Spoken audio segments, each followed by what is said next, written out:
Salut les potos, j'espère que vous allez très bien. Viking Débrief, connaisseur connaît, la chaîne de tous les amoureux du football. Alors avant de commencer, je fais comme ça un clin d'œil à tous nos abonnés à travers tout le monde entier. Je vous dis merci de nous suivre, merci de nous faire confiance. Alors Viking Débrief, connaisseur connaît, aujourd'hui comme d'habitude, nous allons débriefer la demi-finale qui vient de se dérouler tout à l'heure entre la Belgique et la France. Et vous communiquer aussi certains résultats au niveau des éliminatoires de la Coupe du Monde Qatar 2022, zone Afrique. Mais les potos, pour vous qui nous suivez depuis longtemps, depuis le début, vous qui nous avez fait confiance, vous savez que pour plus de détails, on s'est dit à tout de suite.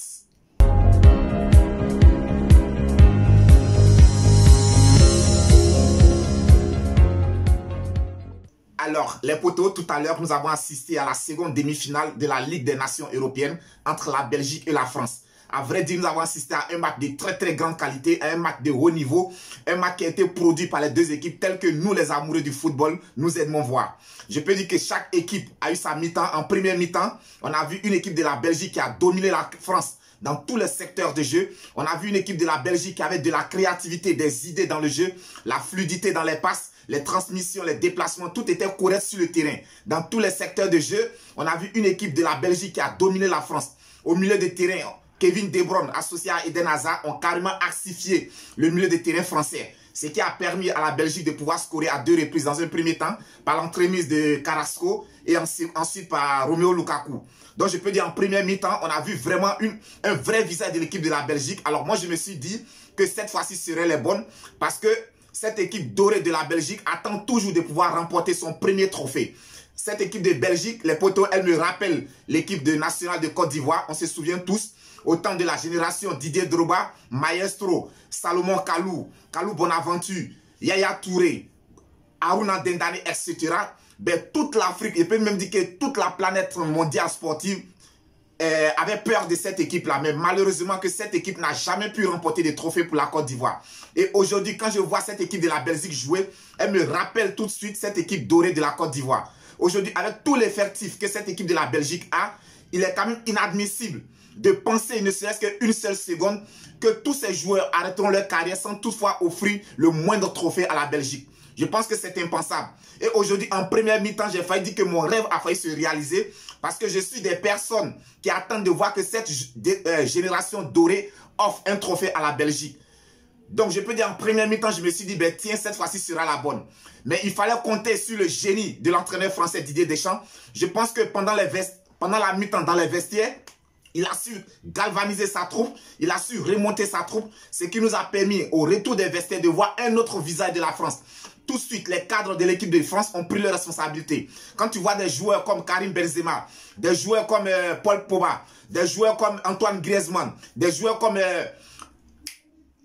Kylian Mbappé, je pense que ces cadres de cette équipe nationale de France ont su prendre leurs responsabilités, ont su galvaniser leurs jeunes frères. On a vu une équipe de la France qui avait vraiment envie d'aller chercher ce résultat, cette qualification-là. Donc l'équipe de France a commencé à pousser, presser cette équipe de la Belgique. Alors moi, ce que je n'ai pas compris, pourquoi est-ce qu'en seconde période, dès le début de la seconde période, les Belges ont accepté de laisser le ballon aux Français? Parce que là, ce qu'ils ont fait en première mi-temps, ils ont empêché les Français de pouvoir développer leur jeu, de pouvoir dérouler. Pourquoi est-ce que dès le retour des vestiaires, parce que quand j'ai regardé l'équipe de la Belgique dès le retour des vestiaires, j'ai vu que le premier rideau défensif, c'est-à-dire les attaquants se positionnaient déjà au niveau de la ligne centrale. Alors qu'en première mi-temps, ils allaient chercher cette équipe de la France depuis sa défense, depuis sa base arrière. Mais en seconde mi-temps, j'ai vu qu'il y a eu... Ils ont reculé un tout petit peu, laissant le jeu au compte des Français. C'est l'erreur qu'il ne fallait pas commettre. Parce que quand tu as des joueurs comme Paul Pogba qui savent manipuler le ballon, tu as des joueurs comme Antoine Griezmann qui sont mobiles sur tout le terrain, pareil que Karim Benzema, je pense que c'est très dangereux de laisser le ballon à cette équipe-là. Et tout de suite, ils l'ont payé cash. Tout de suite, ils l'ont payé cash sur un exploit individuel de Kylian Mbappé. Ben, il est arrivé à trouver Karim Benzema en tant que renard des surfaces. Vraiment, je dirais que c'est un but de grand attaquant parce que ayant plusieurs adversaires dans son dos, je ne sais pas comment est-ce que Karim Benzema a fait. Il s'est retourné et d'une petite enveloppée du pied gauche, ben, il a réussi à battre son coéquipier en équipe du Real de Madrid, c'est-à-dire Thibaut Courtois. Donc, le fait de revenir à la marque sur le score de 2-1, a donné encore plus d'espoir aux Français qui ont continué à acculer cette équipe belge qui a résisté, mais qui a fini par craquer vers la fin sur un penalty obtenu par les Français, transformé par Kylian Mbappé. Donc je pense qu'à 2 buts partout, l'espoir renaissait du côté des Français. Les Français avaient encore plus de force pour aller chercher encore cette qualification-là. Et je pense que la qualification a été acquise dans les derniers instants de la rencontre. Je dirais que vraiment, c'est une très belle victoire, méritée surtout par les protégés de Didier Deschamps. On se souvient tous, les potos, que cette équipe nous a laissé sur nos fins lors des derniers matchs concernant les éliminatoires de la Coupe du Monde Qatar 2022 zone Europe. On a beaucoup critiqué Didier Deschamps, on a beaucoup critiqué tous ces joueurs-là. Et je pense qu'aujourd'hui, vraiment, ils nous ont donné satisfaction. Ils ont fait vraiment honneur à l'équipe nationale de France. Ils ont fait honneur au maillot, au tricolore. Je suis vraiment satisfait de ces jeunes. Je vous dis bravo. Alors les potos, hier, comme ça je le disais dans ma vidéo, Karim Benzema avait à cœur de revenir de l'Italie avec cette coupe-là, cette fois-ci avec son premier trophée avec l'équipe nationale de France. Donc aujourd'hui, quand on a regardé un Karim Benzema sur le terrain, lorsque la France était menée, tu as senti qu'il était meurtri dans sa chair. Il avait vraiment envie et c'est lui qui a remonté toute la troupe. Il a commencé à galvaniser tous ses coéquipiers. Donc aujourd'hui, je dirais bravo à Karim Benzema. Bravo à cette équipe. Donc sachez que à retenir les poteaux, la France a battu la Belgique sur le score de 3-2 après avoir été menée à la première mi-temps 2-0. Donc très belle victoire méritée de la part des protégés de Didier Deschamps. Je dis bravo à cette équipe de France. Alors donc sachez que la finale opposera la France à l'Espagne et ce sera pour le dimanche à partir de 20h45 du côté de San Siro sur le terrain de l'AC Milan. Et avant cette rencontre, le même dimanche, sur le coup de 15h, nous aurons le match comptant pour la 3e place entre la Belgique et l'Italie. Donc ça, ce sera pour le dimanche sous le coup de 15h du côté du Juventus Stadium. Et les potos, outre cette rencontre, sachez qu'aujourd'hui également, se jouaient d'autres matchs concernant les éliminatoires de la Coupe du Monde Qatar 2022, zone Afrique pour la 3e journée. Et à cet effet, on a la Guinée équatoriale qui recevait la Zambie.